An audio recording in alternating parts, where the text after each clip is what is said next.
Jensen loves coming on campus, and he loves talking to students. I remember walking through, and he'd been to campus several times, kind of under the radar, but over the last couple of years, he's been, his profile has increased dramatically. And walking through Kelly and kind of through that engineering triangle, and I could just see students picking up their phones and doing a quick search and pointing to their friend. And people come up, he'd ask them how you're doing, what are you working on? We got them into Graph Hall. Just, let's go look. And we go talk to some roboticists that were working on tell me what you're doing. Have you thought about this? And he's just throwing ideas out and just loves engaging. What's it like just experiencing? Because, when you think about someone as high profile as he is now, usually, we don't see that kind of humility where they're just, coming into just a learning environment and, he's throwing ideas, he's willing to learn, he's willing to talk about it. What's it like just experiencing that humility being beside him? Yeah. Part of it, it's just amazing. I'm almost in awe just watching that whole thing take place.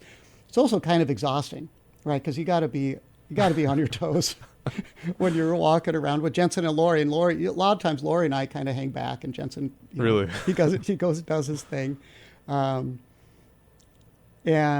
it's just being around him, and seeing the impact on folks, and really, he is truly interested, and he'll come up and be able to provide ideas to the students just like that, and I know he really enjoys it.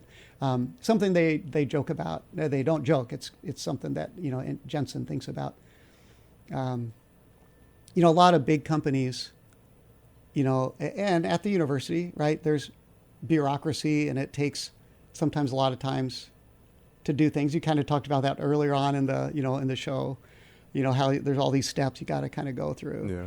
And one of the things that Jensen talks about is, okay, well, what, somebody will tell him how long it's going to take to do something. He goes, okay, but what if we could do it at the speed of light, right? Now, he knows that we can't move at the speed of light, but he's kind of, okay, how can we do that absolutely as fast as possible? And his team knows that they want that. And that's, I think, one of the reasons NVIDIA is so successful is because his team is always looking at how can we do this, faster and better, not just faster.